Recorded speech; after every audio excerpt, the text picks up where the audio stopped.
नमस्कार, आप देख रहे हैं द सुगम राजस्थान का नंबर 1 चैनल। जी हाँ, पेश है 28 अक्टूबर और सोमवार राजस्थान प्रदेश की आज की टॉप @ 25 सेलेक्टेड काम की बड़ी खबरें एंड मुख्य समाचार। और हिंदू पंचांग के अनुसार आज हो चुकी है कार्तिक माह और कृष्ण पक्ष की एकादशी तिथि। और बात कर लेते हैं देश की सबसे बड़ी खबर के साथ। बड़ी खबर, बीजेपी का अगला बड़ा टारगेट पश्चिम बंगाल में सरकार बनाने का। अमित शाह ने किया ऐलान का ममता राज्य में महिलाएं सुरक्षित नहीं है। दरअसल आपको बता दें कि अमित शाह ने ऐलान कर दिया कि भाजपा का अगला बड़ा लक्ष्य 2026 में पश्चिम बंगाल में सरकार बनाना रहेगा। भाजपा के सदस्यता अभियान के दौरान उन्होंने ये बड़ा ऐलान किया।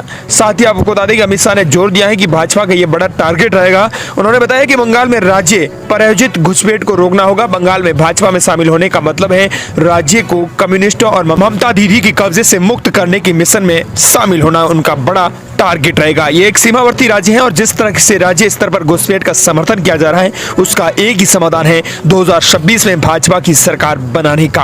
अमित शाह ने कहा कि हमारा ये लक्ष्य रहेगा कि 2026 में पश्चिम बंगाल में सरकार बनाना।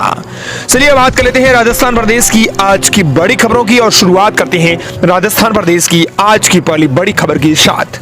बड़ी खबर, राजस्थान में ड्रोन और हेलीकॉप्टर और रेसिंग कार के पटाखे, आग लगते ही 4 पहियों पर दौड़ेगी गाड़ी। पूरे प्रदेश में 1200 करोड़ रुपए का होगा कारोबार। जयपुर में इस बार दीपावली पर बाजार में पटाखे भी अलग अलग वैरायटी के सामने आए हैं। इसमें ड्रोन और हेलीकॉप्टर वाले पटाखे भी सबसे अनोखे हैं।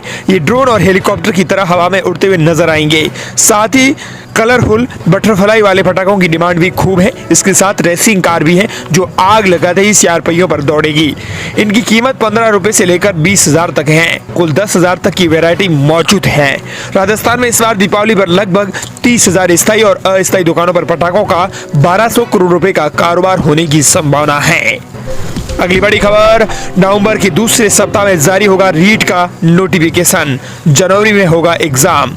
राजस्थान में टीचर्स बनने का सपना देख रहे युवाओं के लिए एक अच्छी खबर आ रही है। दरअसल Rajasthan eligibility exam for teachers REET जनवरी के तीसरे सप्ताह में होगा। नवंबर के दूसरे सप्ताह में इसके लिए नोटिफिकेशन भी जारी हो जाएगा। जो अभ्यर्थी रीट क्वालिफाई करेंगे उन्हें ही शिक्षक भर्ती परीक्षा में बैठने का मौका मिलेगा। शिक्षा मंत्री मदन दिलावर ने कहा कि राजस्थान सरकार नवंबर के दूसरे सप्ताह में रीट की विज्ञप्ति जारी करेगी। अभ्यर्थियों को आवेदन के लिए 1 महीने का वक्त दिया जाएगा। अगली बड़ी खबर, किसान नेता राकेश टिकैत बोले सलमान माफी मांग लें। लॉरेंस बदमाश आदमी है, वो कभी भी नुकसान पहुंचा सकता है। किसान नेता राकेश टिकैत ने सलमान खान और लॉरेंस बिश्नोई को लेकर बड़ा बयान दिया। उन्होंने कहा कि सलमान खान को बिश्नोई मंदिर जाकर माफी मांग लेनी चाहिए। राकेश टिकैत ने कहा कि ये समाज से जुड़ा हुआ मामला है। सलमान खान को जो मंदिर जाकर माफी मांग लेनी चाहिए, नहीं तो जेल में बंद आदमी लॉरेंस बिश्नोई पता नहीं कब टपका देगा। उन्होंने आगे कहा कि लॉरेंस बदमाश भी आदमी है। अगली बड़ी खबर, राजस्थान और हरियाणा पुलिस के बीच चालान काटने की जंग। महिला पुलिस कर्मी से किराया मांगने पर हुआ था विवाद। एक दूसरे की रोडवेज बसों पर लगा रही है जुर्माना। हरियाणा की महिला पुलिस कर्मी और राजस्थान रोडवेज की बस के कंडक्टर के बीच किराए को लेकर हुई बहस ने 2 स्टेट की रोडवेज और पुलिस के बीच विवाद शुरू कर दिया है। शनिवार को हरियाणा राजस्थान पुलिस की बसों की चालान काट रही थी। वहीं दूसरी तरफ रविवार को राजस्थान पुलिस ने हरियाणा रोडवेज की बसों के चालान काटने शुरू कर दिए। रोडवेज से जुड़े सूत्रों की माने तो हरियाणा पुलिस ने जयपुर और जयपुर डिलक्स सहित विभिन्न डिपो की करीब 50 बसों पर ड्राइवर ने वर्दी नहीं पहनने, सीट बेल्ट नहीं लगाने के लिए जुर्माना लगाया है। वर्दी, सीट बेल्ट और लाइसेंस के लिए चालान काटे जा रहे हैं। पुलिस कर्मियों की ओर से राजस्थान रोडवेज की बसों का चालान काट ज्यादा से ज्यादा जुर्माना भी वसूला जा रहा है। वहीं इधर राजस्थान में उसके जवाब में पुलिस ने हरियाणा रोडवेज की 26 बसों के चालान काटे हैं। अगली बड़ी खबर, राजस्थान में अब ई मित्र पर जाने की झंझट से मिलेगा छुटकारा। भजनलाल सरकार बना रही है बड़ा प्लान। आपको ई मित्र पर जाने की अब जरूरत नहीं होगी, बल्कि ई मित्र आपके पास चल कर आएगा। प्रदेश में जल्द ही मिनी ई मित्र की शुरुआत होने जा रही है जो मोबाइल पर संचालित होगा।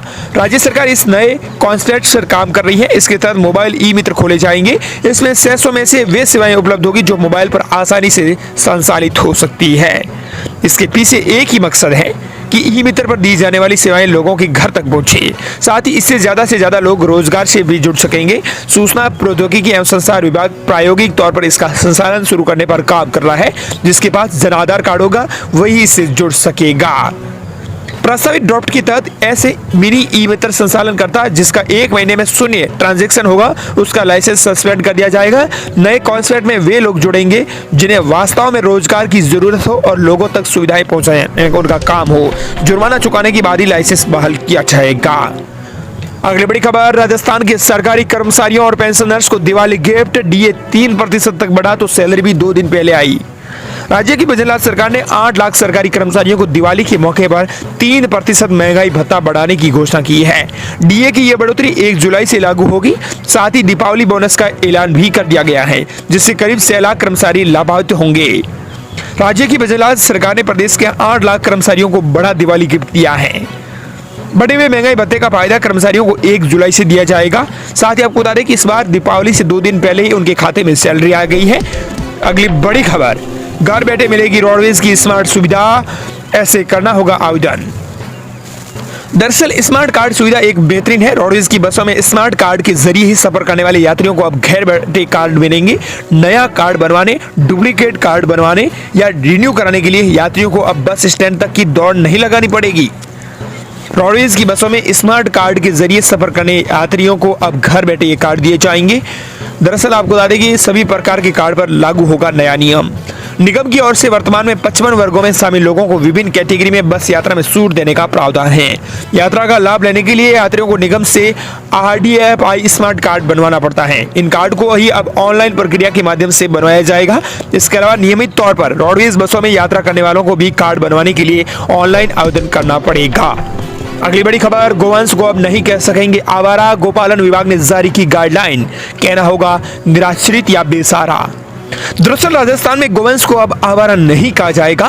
प्रदेश की गुजरात सरकार ने गोवंश को लेकर उपयोग में लिए जाने वाले शब्द को आपत्ति जाहिर की है। गोपालन विभाग ने रविवार देर रात प्रदेश के सभी सरकारी विभागों में गोवंश के लिए सम्मानजनक शब्द प्रयोग करने के आदेश जारी किए हैं। गोपालन विभाग के शासन सचिव समित शर्मा ने बताया कि गोवंश हमारी सांस्कृतिक धरोहर का एक महत्वपूर्ण हिस्सा है। इन दिनों अलग अलग कारणों की वजह से गोवंश निराश्रित या बेसहारा हो जाते हैं, जिन्हें असहाय स्थिति में सड़कों पर या फिर सार्वजनिक स्थानों पर देखा जाता रहा है। इस वजह से इन गोवंश के लिए आवारा शब्द का इस्तेमाल किया जाता है, जो पूरी तरह से अपमानजनक और अनुचित है। यह हमारे सांस्कृतिक मूल्यों के खिलाफ भी है। ऐसे में प्रदेश में अभी सभी सरकारी और अनुदानित संस्थाओं द्वारा गोवंश के लिए अब से सम्मानजनक शब्दावली का प्रयोग किया जाएगा।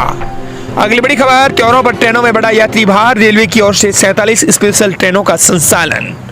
दीपावली और छठ पूजा को देखते हुए ट्रेनों में यात्रियों की भीड़ बढ़ रही है। यात्रियों की सुरक्षा के लिए रेलवे सुरक्षा बल और GRP के जवान रेलवे स्टेशनों पर तैनात हैं। त्योहारों के अवसर पर यात्रियों की सुविधा के लिए स्पेशल ट्रेनों का भी संचालन किया जा रहा है। इसी कड़ी में दरअसल त्योहारों के ट्रेनों में यात्री भार के बढ़ते देखते हुए रेलवे ने अब 47 स्पेशल ट्रेनों का चलाने का फैसला लिया है। अगली बड़ी खबर, 7 सीटों पर होंगे उपचुनाव तो 3193 बुजुर्ग मतदाता घर से दे सकेंगे वोट। होम वोटिंग 4 से 10 नवंबर तक होगी। उपचुनाव के दौरान आपको बता दें कि राजस्थान में 7 सीटों पर उपचुनाव होंगे। राजस्थान में 7 विधानसभा सीटों पर होने वाले उपचुनाव के लिए 3193 मतदाता घर से पोस्टल बैलेट के जरिए वोट दे सकेंगे। इन्हें होम वोटिंग की इन्हें सुविधा दी जाएगी। अगली बड़ी खबर, मिलावट की लगी संभावना तो कराएं अपने खाद्य पदार्थ की जांच, फूड सेफ्टी वाहन में तुरंत मिलेगी रिपोर्ट। राजस्थान में शुद्ध आहार मिलावट पर वार अभियान के तहत फूड सेफ्टी मोबाइल वैन की शुरुआत कर दी गई है। इस वाहन के जरिए आम जनता किसी भी खाद्य पदार्थ की 2 से 5 मिनट में मुफ्त में जांच करवा सकती है। जांच में अगर किसी सैंपल में मिलावट पाई जाती है तो संबंधित विक्रेता के खिलाफ कानूनी कार्रवाई की जाएगी। ये जानकारी राजस्थान के CMSO योगेंद्र शर्मा ने दी है। इसी कड़ी में अगली बड़ी खबर, सुखदेव सिंह गोगामेडी हत्याकांड की केस को लेकर पत्नी का लॉरेंस बिश्नोई पर बड़ा बयान, का चेतावनी देकर आते तो वे राजपूत थे वापस। राजस्थान में इन दिनों श्री राजपूत करणी सेना के अध्यक्ष रहे सुखदेव सिंह गोगामेडी के हत्याकांड मामलों के चर्चाओं में हैं। मुंबई में NCP नेता बाबा सिद्दीकी हत्या के मामले में लॉरेंस बिश्नोई गैंग का सामना आने के बाद इस केस पर फिर से बात हो रही है। गोगामेडी हत्याकांड का आरोप भी लॉरेंस बिश्नोई गैंग पर लगा हुआ है। इधर उनकी पत्नी ने कहा कि सिद्धू मूसेवाला, बाबा सिद्दीकी या सुखदेव सिंह गोगामेडी के हत्याकांड के मामले में उसका नाम आ रहा है, लेकिन कभी सुखदेव सिंह गोगामेडी के सामने आए थे क्या? एक बार भी चेतावनी दी क्या? नहीं तो वे राजपूत नहीं है। अगली बड़ी खबर, राजस्थान के 9 शहरों में बनाए जाएंगे 12 नए बाईपास, आमजन को मिलेगी त्वरित यातायात की सुविधा। दरअसल राजस्थान के 9 शहरों में अब 12 नए बाईपास बनाए जाएंगे, आमजन को सुविधा मिलेगी। उप मुख्यमंत्री दिया कुमारी ने कहा कि प्रदेश के प्रमुख शहरों में लोगों को त्वरित यातायात की सुविधा देने के लिए बाईपास बनाए जाएंगे। इनकी डीपीआर को बजट घोषणा के कार्यों में बनाने का काम शीघ्र भी शुरू हो जाएगा। दरअसल ये कहाँ बाईपास बनाए जाएंगे? भरतपुर, सीकर, हनुमानगढ़, धौलपुर, सवाईमाधोपुर, चूरू, झुंझुनू और करौली और हिंडोन सिटी से करौली तक और सुजानगढ़ चूरू में NH 58 से मेगा हाईवे सुजानगढ़ तक ये बाईपास बनाने का काम शुरू होगा। इस प्रकार ये थी राजस्थान प्रदेश की आज की बड़ी खबरें। मिलते हैं नई तमाम बड़ी खबरों के साथ।